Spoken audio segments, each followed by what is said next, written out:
한화가 미국에서 철수한다고? 당신들 지금 장난해? 이 소식에 미국 전역이 발칵 뒤집어졌습니다. 한국 기업 철수 소식에 트럼프 탄핵 전국이 폭발 직전입니다. 하지만 몇 시간 뒤 상상조차 못했던 반전의 증거들이 튀어나왔습니다. 철수를 외치던 기업이 거꾸로 수천억 투자하고 전문 인력 추가 영입을 단행한 겁니다. 조선소도 오히려 밤새 불빛으로 환하게 돌아가고 있었습니다. 뭔가 큰 그림이 숨어 있는 것 같습니다. 철석같이 믿었던 소식은 사실 한국이 던진 미끼였을지도 모른다는 의심이 워싱턴을 휘감았습니다. 지금부터 영리한 한국 조선기업이 어떻게 전 세계 판도를 흔들었는지 그 진짜 이야기를 밝히겠습니다. 콜린스 제동님, 정말 철수 가능성이 90% 이상이라고 보십니까? 지난 9월 말, 내 부관인 톰의 조심스러운 질문에 회의실의 모든 시선이 제게로 쏠렸습니다. 미 해군에서 25년간 함정 조달 프로그램 총책임자로 일해온 저에게 그의 질문은 너무 순진하게 들렸습니다. 저는 그의 눈을 똑바로 바라보며 코웃음을 쳤습니다. 90%? 톰, 자네는 아직 세상을 모르는군. 나는 99%라고 쓰고 싶었지만 보고서의 품위를 위해 9%를 깎아준 것뿐이야. 제 농담에 장교들이 마지못해 옅은 웃음을 터뜨렸습니다. 바로 그때 회의에 배석해 있던 상무부의 스콧 국장이 만족스러운 표정으로 입을 열었습니다. 그는 제너럴 다이내믹스의 로비스트 출신이었죠. 제동님의 명쾌한 결단 덕분에 대통령의 국방 프로젝트 실패 리스트에 한 줄이 더 추가되는 걸 막았습니다. 아시다시피 지금 백악관은 트럼프 탄핵 위기로 아주 민감한 시기라서요. 이건까지 실패했다면 정치적으로 큰 타격이 있었을 겁니다. 그는 서류 하나를 테이블 위로 툭 던졌습니다. CIA 내부 보고서였습니다. 어차피 저들은 상선이나 만드는 조립 하청업체일 뿐입니다. 설계는 우리가 하고 저들은 만들기만 하면 되는 거죠. 안 그렇습니까, 제동님? 그의 말에 대부분이 동의하며 웃었습니다. 저 역시 그 웃음의 의미를 부정하지 않았어요. 그것이 워싱턴의 암묵적인 공감대였으니까요. 바로 그 순간 부관 톰이 자리에서 벌떡 일어났습니다. 말씀 중에 죄송합니다만 이것 좀 보셔야겠습니다. 톰은 모두가 볼 수 있도록 위성사진 하나를 스크린에 띄웠습니다. 이 사진은 지난 48시간 동안 필라델피아 조선소로 들어간 화물 트럭의 이동량입니다. 공식적으로는 철수 장비를 반출하고 있어야 할 시간인데 오히려 평소보다 2배나 많은 트럭이 무언가를 반입하고 있습니다. 이건 철수가 아닙니다. 오히려 스콧 국장의 얼굴이 순간 차갑게 굳었습니다. 회의실의 공기가 얼어붙었습니다. 모든 시선이 다시 제게로 향했습니다. 저는 톰을 노려보며 단호하게 말했습니다. 그만. 이 문제는 이걸로 종결이다.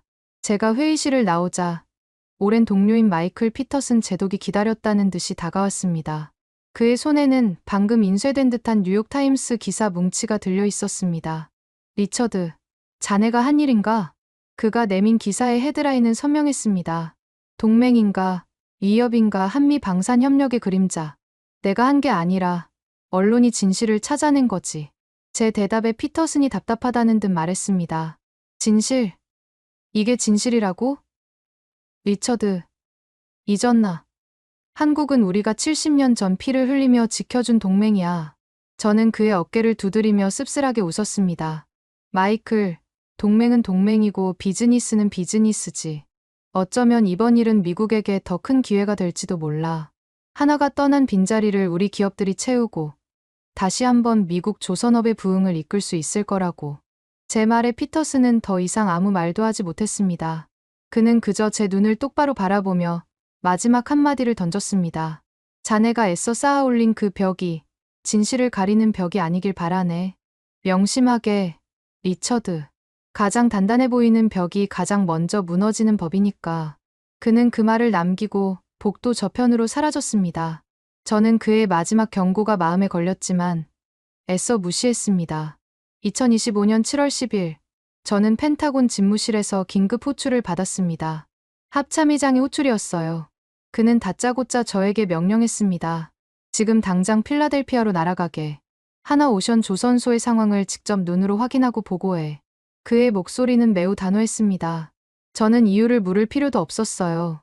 철수 절차가 제대로 진행되고 있는지 확인하라는 의미가 분명했습니다. 저는 당연히 그럴 것이라 확신하며 출발 준비를 했습니다. 비행기에 오르기 전 상무부의 스콧 국장에게 전화가 걸려왔어요. 그는 비웃음 섞인 목소리로 말했습니다. 결과는 이미 정해진 것 아니겠습니까? 제동님.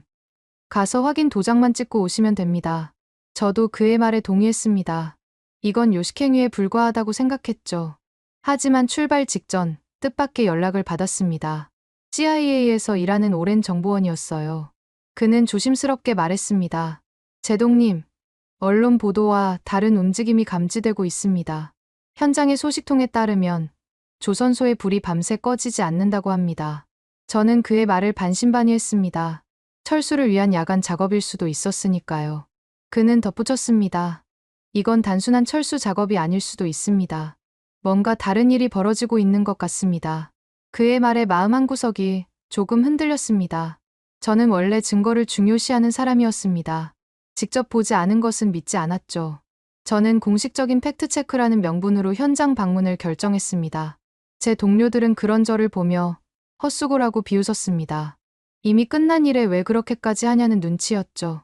한 제독은 제 어깨를 두드리며 말했습니다. 리처드, 너무 힘 빼지 말게. 그냥 좋은 구경하고 온다고 생각하게. 저는 아무 말 없이 그저 웃어 보였습니다. 하지만 제 마음속에서는 알 수 없는 긴장감이 피어오르고 있었습니다. 정보원의 마지막 말이 뇌리에서 떠나지 않았기 때문입니다. 뭔가 다른 일. 그게 대체 뭘까? 저는 비행기 창밖을 바라보며 생각에 잠겼습니다. 필라델피아의 하늘은 유난히 맑았습니다. 하지만 제 마음은 안개가 낀 것처럼 답답했어요. 정말 스콧 국장의 말대로 모든 것이 정해진 결과일까요? 아니면 제 정보원의 말대로 상상하지 못한 반전이 기다리고 있을까요? 저는 제 자신에게 물었습니다. 나는 무엇을 확인하러 가는 것인가? 철수인가? 아니면 다른 무언가인가? 답을 내릴 수 없었습니다. 확실한 것은 이번 출장이 단순한 확인 절차가 아닐 수도 있다는 예감이었습니다. 저는 허리띠를 고쳐맸습니다. 심장이 평소보다 조금 빠르게 뛰는 것을 느꼈어요. 이것은 단순한 출장이 아니었습니다.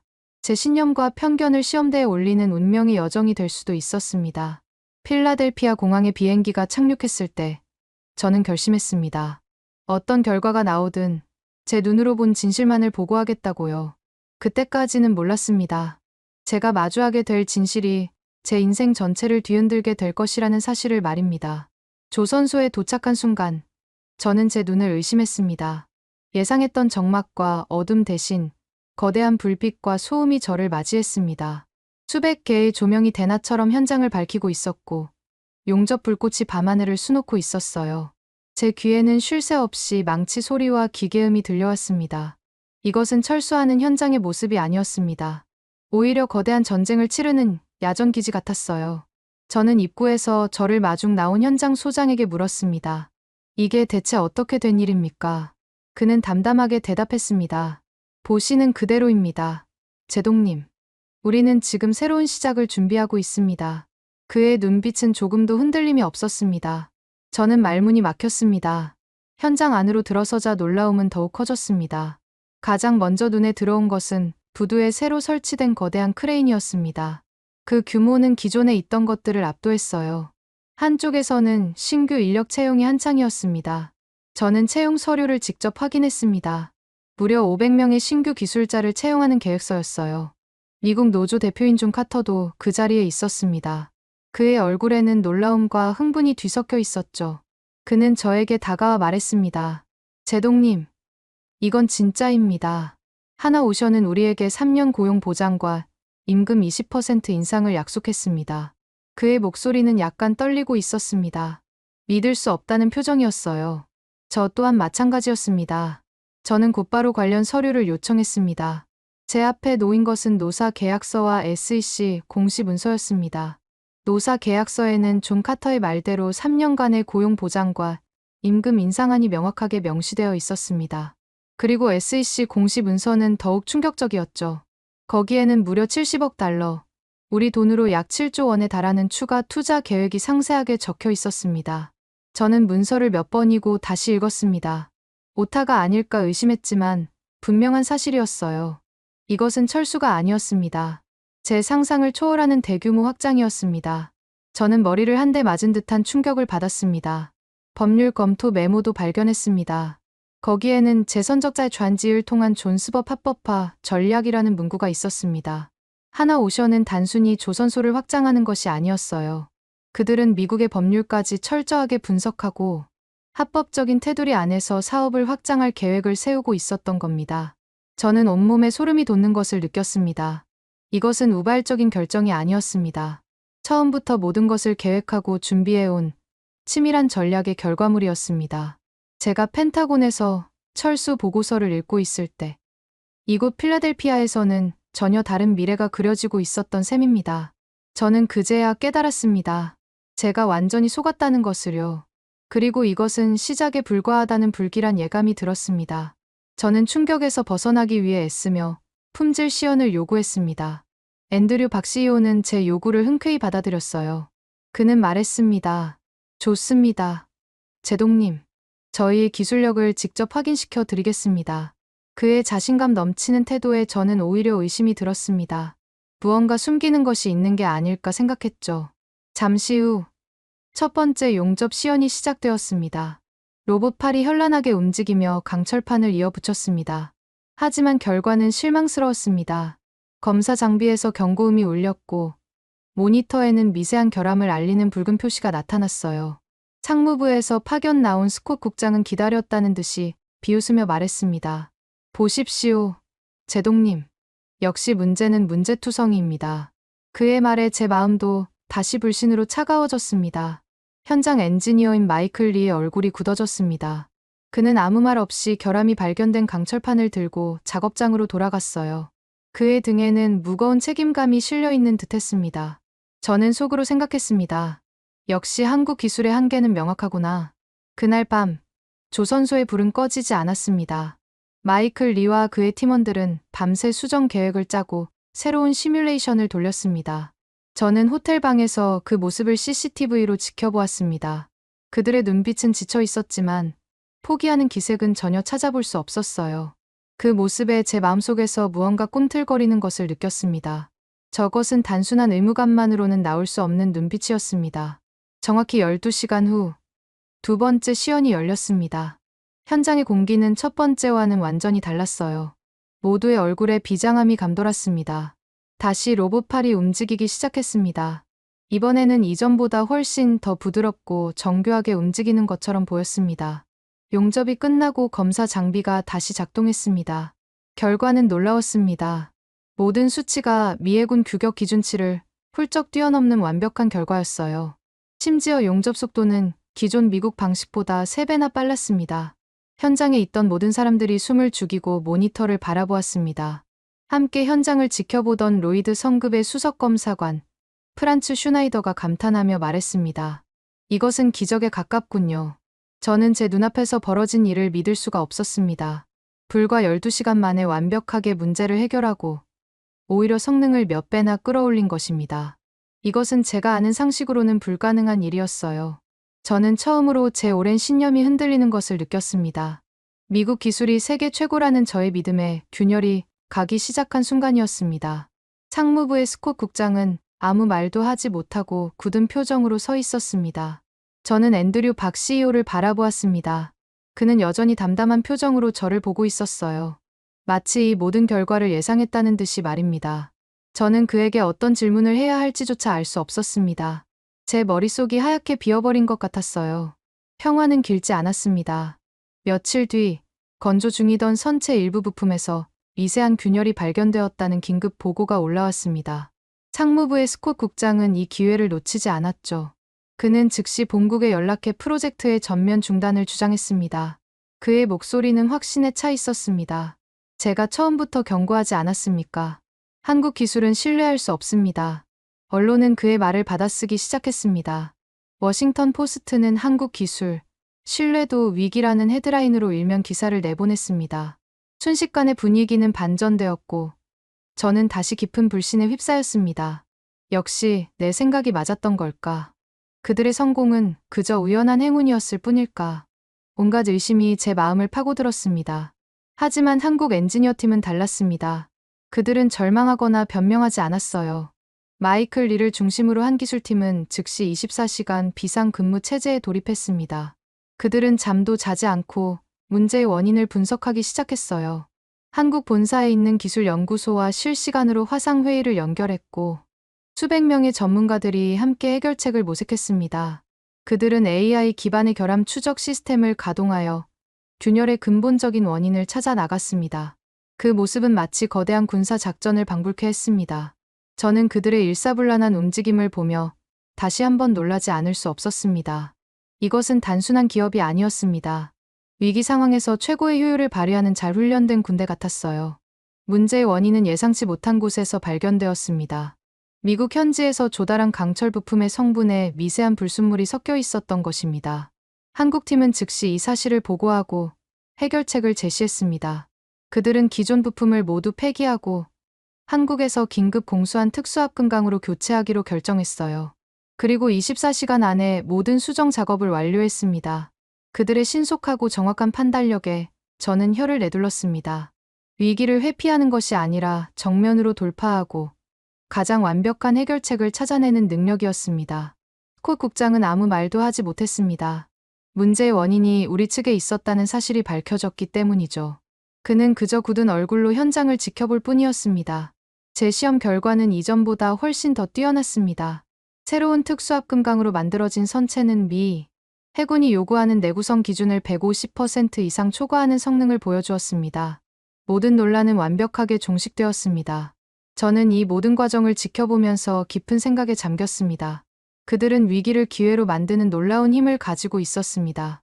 실패를 두려워하지 않고 오히려 그것을 통해 더 높은 수준으로 도약하는 저력이 있었어요. 저는 깨달았습니다. 제가 지금까지 한국에 대해 가지고 있던 모든 편견이 얼마나 어리석고 위험한 것이었는지를요. 그들은 결코 하청업체가 아니었습니다. 그들은 우리와 동등하거나 어쩌면 그 이상의 잠재력을 가진 진정한 파트너였습니다. 저는 이번 사건을 계기로 한국인 작업자들과 더 많은 대화를 나누기 시작했습니다. 그들의 생각을 직접 듣고 싶었기 때문입니다. 하루는 용접 작업을 하던 한 기술자와 이야기를 나누게 되었어요. 그의 눈은 피로로 붉게 충혈되어 있었습니다. 저는 그에게 물었습니다. 힘들지 않습니까? 그는 땀을 닦으며 대답했습니다. 힘들지만 괜찮습니다. 오늘이 제 아들 생일인데 함께 해주지 못해 미안할 뿐입니다. 저는 의아해서 다시 물었습니다. 그럼 오늘은 좀 일찍 퇴근해도 되지 않습니까? 그의 대답은 제 가슴을 울렸습니다. 약속한 날짜를 지켜야 합니다. 이 배를 기다리는 사람들이 있습니다. 그건 제 아들과의 약속만큼이나 중요한 약속입니다. 그의 말을 바로 옆에서 듣고 있던 노조 대표 존 카터의 얼굴이 굳어졌습니다. 그는 잠시 동안 아무 말도 하지 못하더니 저에게 다가와 조용히 말했습니다. 제동님, 저는 충격을 받았습니다. 우리는 계약서에 명시된 시간만큼만 일하고 추가 근무는 돈으로 계산합니다. 하지만 저 사람들은 계약서가 아니라 신용을 위해 일하는군요. 그의 목소리에는 깊은 존경심이 묻어 있었습니다. 저 또한 마찬가지였습니다. 이것은 제가 한 번도 경험해보지 못한 새로운 종류의 충격이었습니다. 그들에게 일은 단순히 돈을 버는 수단이 아니었습니다. 그것은 자신과의 약속이자 사회에 대한 책임이었습니다. 앤드류 박 CEO와의 면담에서도 비슷한 감정을 느꼈습니다. 그는 저에게 다시 한번 강조했습니다. 제동님, 우리는 미국의 핵심 기술을 탐내지 않습니다. 기술은 우리 스스로 개발하면 됩니다. 하지만 우리는 한번 맺은 약속은 반드시 지킵니다. 최고의 품질을 약속된 시간에 제공하는 것. 그것이 하나오션의 방식입니다. 그의 말에는 어떤 꾸밈도 없었습니다. 저는 그의 눈에서 진심을 읽을 수 있었어요. 저는 그 순간 깨달았습니다. 이것은 단순한 기술의 문제가 아니었습니다.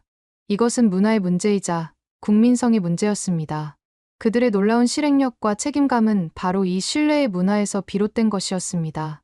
이후 CIA에서 제출된 수정 보고서에는 새로운 항목이 추가되었습니다. 한국인 특유의 신뢰 문화와 책임감. 보고서는 한국의 이러한 문화적 특성이 프로젝트 성공의 핵심 동력이라고 분석하고 있었습니다. 로이드 성급의 슈나이더 검사관 역시 사적인 자리에서 저에게 말했습니다.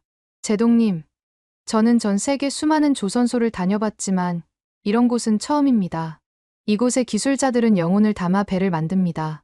그의 말에 저는 더 이상 반박할 수 없었습니다. 저는 한국의 국민성 자체가 다른 어떤 기술로도 따라할 수 없는 강력한 경쟁력임을 인정해야만 했습니다. 그리고 저는 제 조국인 미국이 과연 이런 힘을 가지고 있는지 자문하기 시작했습니다. 펜타곤의 압박은 점점 더 거세졌습니다. 상무부의 스콧 국장은 거의 매일같이 전화를 걸어 일본 모델을 따르라고 종용했습니다. 일본의 조선소와 기술 협력을 맺고 한국을 배제하라는 것이었죠. 펜타곤 내부의 여론도 좋지 않았습니다. 제 동료 제독들은 한국에 대한 리스크를 거론하며 정치적인 결정을 내리라고 압박했습니다. 저는 극심한 스트레스에 시달렸습니다. 밤에는 잠을 이룰 수가 없었고 식사도 제대로 할 수 없었어요. 결국 저는 보고서 초안에 하나오션과의 계약 재검토 및 철수 권고라고 적었습니다. 그것이 가장 안전하고 쉬운 길이었습니다. 제 경력과 가족, 그리고 은퇴 후의 연금까지 지킬 수 있는 유일한 방법처럼 보였습니다. 하지만 그날 밤, 저는 잠을 이룰 수가 없었습니다. 침대에 누워 눈을 감았지만 필라델피아 조선소의 풍경이 눈앞에 어른거렸습니다. 밤새 불을 밝히던 기술자들의 모습, 아들의 생일도 잊고 일하던 그 용접공의 얼굴, 그리고 신뢰를 말하던 앤드류 박 CEO의 눈빛이 떠올랐습니다. 제 양심이 속삭였습니다. 리처드, 너는 군인이다. 군인은 진실에 충실해야 한다. 정치적인 논리에 휘둘려서는 안 된다. 저는 괴로웠습니다. 현실과 양심 사이에서 어떻게 해야 할지 알 수 없었어요. 그때 책상 위에 놓여있던 CIA의 추가 보고서가 눈에 들어왔습니다. 분석관 헨리 조던이 보낸 긴급 보고서였죠. 저는 침대에서 일어나 보고서를 다시 집어들었습니다. 보고서의 마지막 부분에는 충격적인 분석 결과가 적혀 있었습니다. 만약 하나오션이 철수할 경우 미 해군의 차세대 항공모함 건조 일정은 최소 7년 이상 지연될 것이며 이는 태평양 함대의 전력에 심각한 공백을 초래할 것이다. 저는 그 문장을 몇 번이고 반복해서 읽었습니다. 7년. 그것은 단순한 숫자가 아니었습니다. 미국의 국가 안보가 걸린 시간이었습니다. 저는 그제야 이 문제의 본질을 깨달았습니다. 이것은 단순히 한 기업과의 계약 문제가 아니었습니다. 미국의 미래가 걸린 중대한 선택의 문제였던 것입니다. 저는 보고서를 들고 창가로 다가갔습니다. 동이 트기 시작하는 워싱턴의 하늘을 바라보며 깊은 생각에 잠겼습니다. 가족과 경력, 연금을 모두 잃을 수도 있었습니다. 하지만 진실을 묻어버린다면 저는 평생 제 자신을 용서할 수 없을 것 같았습니다. 저는 결심했습니다. 제 모든 것을 걸고 제가 본 진실을 보고하기로요. 저는 책상으로 돌아가 기존의 보고서를 찢어버렸습니다. 그리고 새로운 보고서의 첫 페이지에 이렇게 쓰기 시작했습니다. 결론: 우리는 한국 모델을 전면 채택해야 한다. 그 순간 제 마음속의 모든 갈등과 불안이 눈 녹듯 사라지는 것을 느꼈습니다. 저는 비로소 진정한 군인의 길을 걷고 있었습니다. 결전의 날이 밝았습니다. 저는 완성된 최종 보고서를 들고 펜타곤의 심장부, 합참의장실로 향했습니다. 회의실에는 합참의장을 비롯한 국방부 최고 수뇌부들이 모두 모여 있었어요. 무거운 침묵 속에서 저는 보고서의 첫 문장을 읽어 내려갔습니다. 결론부터 말씀드리겠습니다. 우리는 하나오션의 조선 모델을 전면 채택해야 합니다. 그 순간 회의실의 공기가 얼어붙었습니다. 상무부의 스콧 국장은 믿을 수 없다는 표정으로 저를 바라보았고 펜타곤 전략실장인 사라 밀러는 충격에 휩싸여 한동안 말을 잇지 못했습니다. 그녀는 제 가장 강력한 지지자 중 한 명이었습니다. 그녀의 표정에서 저는 배신감을 읽을 수 있었습니다. 하지만 저는 흔들리지 않았습니다. 저는 이어서 보고서의 내용을 차분하게 설명하기 시작했습니다. 제 보고서에는 저의 주관적인 판단이 들어갈 자리가 없었습니다. 오직 객관적인 증거와 데이터만이 존재했죠. 필라델피아 조선소의 확장 계획이 담긴 SEC 공시 문서, 노조와의 상생 협약이 담긴 노사 계약서, 그리고 미해군 규격을 월등히 뛰어넘는 품질 시험 성적표를 차례대로 제시했습니다. 또한 한국팀의 위기관리 능력을 증명하는 부품 결함 사건 보고서와 그들의 문화적 강점을 분석한 CIA의 비밀 보고서, 그리고 세계 최고 권위의 로이드 성급 인증서까지 모든 증거를 테이블 위에 올려놓았습니다. 저는 마지막으로 이렇게 말했습니다. 이것은 선택의 문제가 아닙니다. 이것은 생존의 문제입니다. 한국 없이는 우리 해군의 미래도 없습니다. 회의실에는 다시 침묵이 흘렀습니다. 누구도 감히 반론을 제기하지 못했어요. 저의 보고서는 완벽한 증거들로 무장한 견고한 요새와 같았습니다. 정치적인 수사나 감정적인 호소는 단 한 줄도 없었죠. 오직 팩트만이 모든 것을 말해주고 있었습니다. 잠시 후 합참의장이 무겁게 입을 열었습니다. 콜린스 제독의 보고는 모두 사실인가? CIA 국장과 상무부 장관은 마지못해 고개를 끄덕였습니다. 그들은 더 이상 진실을 외면할 수 없었습니다. 그날 오후 제 결정은 공식적으로 승인되었습니다. 언론은 제독의 파격적인 선택, 펜타곤을 뒤흔들다라는 제목으로 이 소식을 대서특필했습니다. 동료 제독들 중 일부는 저를 배신자라고 불렀습니다. 하지만 저는 조금도 후회하지 않았습니다. 저는 제 군인으로서의 명예와 양심을 지켰기 때문입니다. 그리고 저는 확신했습니다. 이 결정이 미해군의 미래를, 나아가 미국의 미래를 구하게 될 것이라고요. 그날 밤, 저는 오랜만에 깊은 잠을 잘 수 있었습니다. 제 마음은 그 어느 때보다 평온했습니다. 저는 진실의 편에 섰고, 진실은 결국 승리한다는 것을 제 눈으로 확인했기 때문입니다. 미국 정부의 공식 발표는 전 세계를 충격에 빠뜨렸습니다. 미해군, 한국식 조선 모델 전면 도입 결정. 이 한 문장은 단순한 뉴스가 아니었습니다. 세계 조선업의 패러다임이 바뀌는 역사적인 선언이었습니다. 유럽의 주요 언론들은 이 소식을 게임 체인저의 등장이라고 보도했습니다. 영국의 파이낸셜 타임스는 미국이 스스로의 자존심을 꺾고 한국의 기술력을 인정한 사건이라고 평가했어요. 그동안 미국 중심의 질서에 익숙해져 있던 세계는 새로운 변화의 바람을 감지하기 시작했습니다. 그리고 그 바람의 중심에는 바로 대한민국, 한국이 있었습니다. 가장 먼저 반응한 것은 폴란드였습니다. 폴란드 해군은 즉시 성명을 발표하고 차세대 잠수함 프로젝트를 한국식 모델로 발주하겠다고 선언했습니다. 그들은 미해군이 인정한 최고의 기술력이라는 문구를 내세웠죠. 동남아시아의 발주처들도 앞다투어 K 스탠다드를 요구하기 시작했습니다. 인도네시아, 필리핀, 태국 등 여러 국가에서 한국 조선소로 문의가 쇄도했습니다. 그들은 더 이상 가격을 묻지 않았습니다. 대신 한국처럼 만들어줄 수 있느냐고 물었습니다. 한국의 이름은 이제 품질과 신뢰의 보증수표가 된 것입니다. 반면 일본은 엄청난 충격에 휩싸였습니다. 그들은 오랫동안 아시아 조선업의 맹주 자리를 지켜왔지만 이제 그 자리를 한국에 완전히 내주어야 했습니다. 일본 언론들은 연일 자국의 조선업 위기를 보도하며 정부의 대책 마련을 촉구했습니다. 중국 역시 불편한 심기를 감추지 않았습니다. 그들은 관영 매체를 통해 기술 종속의 위험을 경고하며 한국을 견제했지만 세계적인 대세를 막을 수는 없었습니다. 이미 흐름은 한국으로 완전히 넘어온 후였습니다.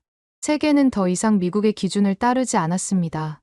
그들은 한국의 기준을 새로운 글로벌 스탠다드로 받아들이기 시작했습니다. 이러한 변화의 정점은 로이드 성급의 발표였습니다. 세계 최고의 선박 품질 인증 기관인 로이드 성급은 선박 건조의 새로운 글로벌 표준 가이드라인에 한국식 용접 및 품질 관리 프로토콜을 공식적으로 포함시킨다고 발표했습니다. 심지어 미해군의 새로운 군함 규격서, 부록에는 하나오션의 품질 관리 매뉴얼이 통째로 실리게 되었습니다. 저는 그 규격서를 받아들고 온몸의 전율을 느꼈습니다. 제가 필라델피아에서 목격했던 그들의 놀라운 기술력과 장인 정신이 이제 세계 최강 군대의 공식적인 기준이 된 것입니다. 이것은 단순한 기술의 승리가 아니었습니다. 문명의 표준이 바뀌는 역사적인 순간이었습니다. 얼마 후 필라델피아에서는 역사적인 행사가 열렸습니다. 한미 공동 조선소의 공식 출범식이었습니다. 제너럴 다이내믹스의 회장과 하나오션의 앤드류 박 CEO가 나란히 서서 악수를 나누는 모습이 전 세계 언론의 카메라 플래시를 받았습니다. 한때는 경쟁자이자 견제의 대상이었던 두 기업이 이제는 하나의 목표를 향해 나아가는 동반자가 된 것입니다.